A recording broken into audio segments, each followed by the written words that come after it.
Secondly, I think you read the interview that Sifuna had Kenya Times recently, where he made it very, very clear. Being the Secretary General at the spokesperson of the party, he clarified every issue.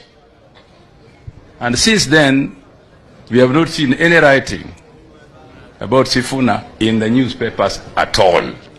Sasa wewe ni nani?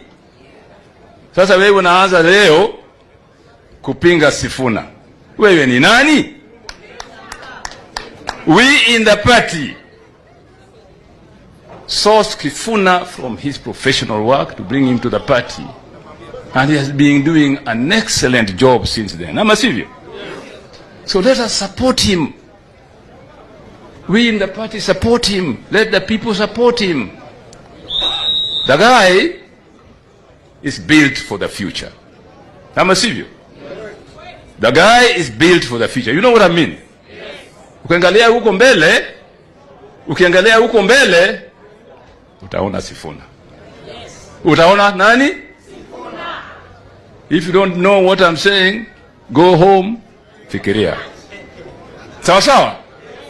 Mimi nilikuwa nadhani Babu Wino ndio ati ameiva. Nilikuwa nadhani ati Juogi tena kwa Babu Wino, my friend, hakuna. Hii ODM, kumbe Juogi imelocate Edwin Sifuna. Edwin Sifuna is ODM and ODM is Edwin Sifuna. Kufukuza Edwin Sifuna will lead to an implosion in ODM na watu wote watasonga na Edwin Sifuna. Ile mobilization imefanywa hapa online ya kwenda mkutano. Jana nimewasema na Citizen, watu wakiamua reaction yao ya vile Sifuna amefukuzwa across the country. Sema Citizen unajua wanaenda ground wanauliza maoni ya wananchi, lakini 99% of ODM supporters are with Edwin Sifuna. So it is suicidal to kick him out of the party. It is suicidal to kick him out of the party. Kufukuza Sifuna ni kumaliza chama ya ODM. Na by the way, hata mimi support Sifuna. Sifuna kwanza, wewe wacha kwanza tuende mpaka NDC. Juu tunajua NDC watakoroga maneno. Okay, Salame tembea naonana kukutana na delegates. Then hii timu nyingine akina Oburu pia.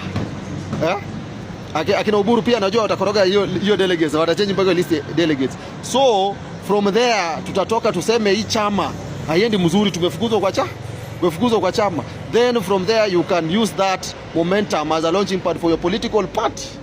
Na watu wote watakufuata. Wale wengine